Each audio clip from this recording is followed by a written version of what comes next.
Hello friends, for today's video I am doing another self-published fantasy wrap-up, and similar to my new fantasy releases wrap-ups, I'll be going through 3 different books, and in the description bar down below I'll have timestamps for each of the books. That way, if after hearing about them you want to reference back to something, you have that there, or maybe there's one specific book that you really want to jump ahead to, then that's there for your convenience. I'll also have all these linked, so that way if you want to check them out, you can do so easily. But regardless, 2 of the 3 books today are parts of really long series, and I know for a lot of us we have this fear that epic fantasy is going away. So if you're somebody who is craving books within longer series and just longer series in general, then there are going to be a couple here that might fit that for you. And then one of them is a fantasy romance. It's one that a lot of people point to as going against the typical tropes and arcs that you see in a lot of fantasy romance. I'm going to start though with Empire of Dirt. This is the second book in the Echoes saga, the first being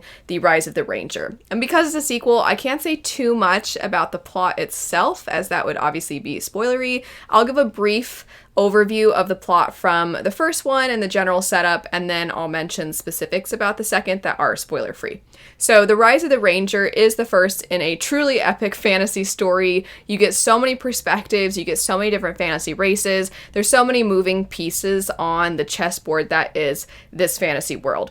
And you are going to see a lot of the things that we're fairly familiar with if you're a fantasy fan. You're going to see the elves that generally look down upon humans. You're going to see there's a lot of lore surrounding dragons. There's these ancient wars that you have humans and elves against each other, and then you have some other groups that are mixed in. You have a magic school for one of the characters. So you have a lot of different groups, and how they all fit together is something that you're exploring within that first book.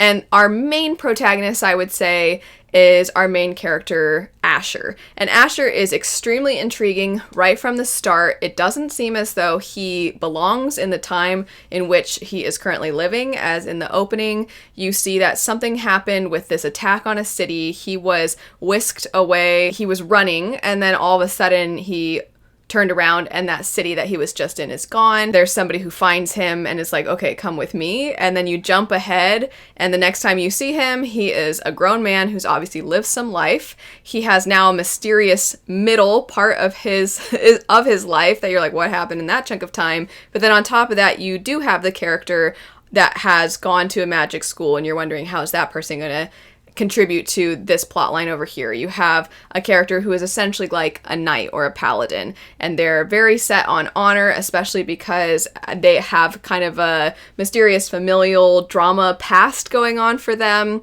You see the elves. It seems like the elves are trying to trick humans, and then there's another faction of elves that seems like maybe they're being deceptive, or maybe they actually know about what happened in the past. So there's all these pieces that you're trying to put together so that you have a better view of what is transpiring. And I found the whole thing to be very intriguing. I definitely think it's demanding of your attention, but not so much so that you're left in the dust and that you can't follow along. I think the pace of the reveals is done really well. The pace of being introduced to new characters is done really well. It definitely leaves off in a place where you are wondering what's going to happen next. So, jumping into that second book, Empire of Dirt, I really enjoyed where we moved from here. I definitely feel like the books have individual plots while having them be a part of a greater arc, which is for me what I want out of epic fantasy. And in the second book especially, you have a new perspective that I loved. I loved the new perspective in this. I immediately cared about them pretty much from the first page that they were introduced. And I was like, okay, how are they going to fit in with the rest of our party? And I just really like that we're building and building this ensemble cast. I like that there's gray morality with a lot of the characters, and I just like the character dynamics. You definitely are building off a familiar foundation, but what's being done is always really exciting. And I don't know what's going to happen next. I don't know what's in store for us, but I'm excited because this is only the second book out of, I believe, at least 9. So I'm definitely ready for that third book. I don't know when I'm going to get around to it, but I'm excited that thus far I'm already really invested, and I'm only 2 books in. And I will say, I was a little nervous how given the fact that we have so many characters, I was wondering, am I going to keep having these connections to the characters, or at some point are we going to start to get such a bird's eye view that we lose some of those connections? And if anything, I feel like the opposites happened, where those connections with the characters have deepened.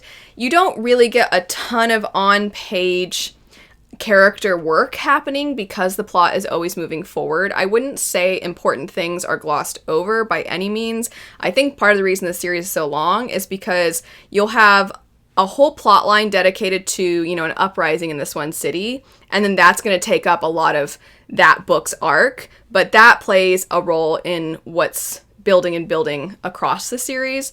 So it's not that it's slow, and it's not that it's too fast. It's just like that thing so many of us want, where we're just experiencing everything alongside the characters. That said, we don't necessarily slow down to sit and think with characters, which is something I definitely really like, but I don't know that this series needs it, because the books are already fairly long and the series is really long, so I think so much more of the connection is built by just being with your cast, which I don't mind whatsoever. I'm quite enjoying this. I think the characters have a lot of personality, so that's another thing. It just screams off the page, which I like. So I'm definitely really excited for the third book. I'm sad I have so many other things, though, that I have to get around to first. Jumping now into The Emperor's Edge. This is another one that's a part of a really long series, and this one is not sword and sorcery type of fantasy, but rather it's gaslamp fantasy, which I know a lot of people are also looking for because we get so few settings like this, which is really fun. And I definitely think the author did a good job with this setting, the way in which the environment is done, the more modern technology. Obviously it's not present day technology, but the way that that's fit into the story, I think it actually plays a role.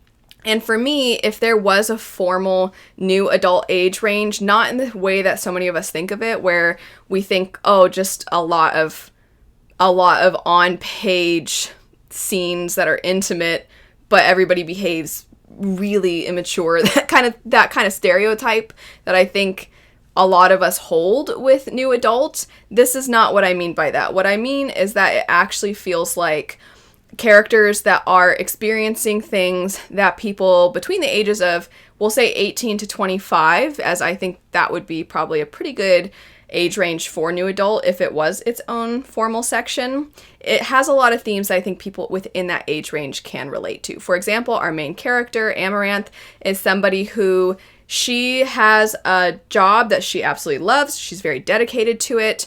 You get glimpses of her past and her family. You know that she cared for her father when he was ill. They didn't really come from a lot. She's worked her way to this position. However, their society is very sexist and regressive, so she's having to work that much harder to earn her position, but she's really determined to earn it. But just that general feeling of, okay, I have my job, I had these obligations, I have a past, and I'm trying to push forward through all of that, but the world feels like it's working against me, and I gotta try to still put my best foot forward despite that. That's something that I think is very prevalent with that age range, and hence why I'm saying I think this would fit nicely in new adult. That said, I'm not by any means trying to imply that if you are older than that age range that you wouldn't enjoy this, because I think there's a lot from this that is quite enjoyable. It is very fun. It felt almost like an adventure story. The setup is that our main character, she is trying to progress in her job, and she is given an opportunity to do so that seems a little under the table. So she is an enforcer, and she wants to be promoted, but the shadiness of this position comes from the fact that it doesn't seem like her department, I'll call it, is in on things. It seems like somebody who is very close to the Emperor directly, they're giving her this job, and she thinks, okay, well, seems like a little bit of a cutting corners way to get where I need to go, but at the same time, people do not appreciate me for the hard work that I've been putting in, and if this is how I stand out, it's still earning it because I'm still having to accomplish something. So the task that she has to fulfill is she needs to take out this notorious assassin, but things go awry, and then now she's suddenly finding herself framed for wanting to cause harm to the very emperor that she is very dedicated to and loyal to. So she is finding herself allying with people that she would have never allied with before. She is a character that is both clever and clueless, so she has a lot of quick thinking skills, but she sometimes seems like she's in her own little world, in her own little bubble. She often kind of gets herself into trouble because she'll just say something spur of the moment that might help her get out of a situation right then and there, but in the long run it might cause her problems, so then she has to face those things later. But I didn't mind that. I didn't feel like she was a complete idiot or that I was frustrated by her. I really liked her. I thought she was a lot of fun. She definitely has a lot of personality, and her personality clashes quite a bit with a lot of the side characters that pop up. One of them is very brooding and very quiet. Another one is very sad. I don't want to say too much about that character, but they were really sweet and nice, but their backstory was really depressing. And then you have a magic user that kind of has a chip on their shoulder, and you have also a man who is absolutely gorgeous and very full of himself, and he tries to charm his way through everything. And so you have this merry band of misfits that are trying to right their wrongs, basically, or at least the perceived wrongs that they haven't actually committed. So I did enjoy the almost heist-like feeling of this story. I will say, I think that the introduction of this was a little heavy-handed. The world building, this is our character's personality in the exposition was almost too straightforward, at least for my taste, but it's not the end of the world. It just felt like a little bit obvious and not as seamless as I usually prefer, but that didn't necessarily take away from the fun of the story. I actually got this recommendation from my friend Christy, who has said repeatedly that this series has the slowest of slow burn romances that takes place over the course of I think this series also has 9 books, so over the course of the 9 books. And I am looking forward to that. But on top of that, because it's so many books, I asked her, what do you think about the future installments? I'm curious. And for her, she said everything after book 4, she gave 5 stars. So that's a large chunk of the series to just have straight 5 stars for. This first book, I don't give star ratings if you don't know, but this first book I enjoyed. It wasn't necessarily peak fantasy, not a new favorite, oh my gosh, I'm in love, I can't get enough, but I am, really looking forward to when I get around to the next one. It's going to be that perfect fun story among other more serious or slower going works, because I do like a mix of both, so it's just so much fun and I'm looking forward to that. But I'm also looking forward to just seeing how everything builds from this first book, as this first book did feel like an introductory mission, and that maybe everything moving forward is going to feel a little bit higher stakes. The stakes are pretty high in this one, but anyway, I'm just excited. It was a lot of fun, and I'm excited to have something that's another entry into a long series. Last, we have Radiance, the fantasy romance one, and I completely now see why everybody says that this is the thing to pick up if you're tired of the male character who treats the female character like garbage, but yet he's so handsome and misunderstood, so it's fine kind of romances. It's not that whatsoever. The setup is that you have this arranged marriage between a young woman who's kind of an unimportant, insignificant noblewoman, and a second son from another kingdom. And he is of a different race of people, and they are almost like a different kind of humanoid creature. They're not vampires necessarily, but they are more like people of the night. They have pointed teeth, their skin is more gray, their eyes don't really have distinction within them, it's just kind of one flat color. Whereas the main character is a human woman, and so initially they don't find each other attractive whatsoever. Their differences are so different that they are almost alarmed by them, and they have very different cultures. When it comes to food, those sorts of things are different, but this arranged marriage is important for her, so she commits to it. And they both are kind of tentative and nervous, but they want to treat the other person with respect and kindness. And there are other people that see their alliance as a threat, so they are actually facing a fair amount of danger, and it's through all of that that they come to really care for each other, respect each other, and then eventually build a romance with one another.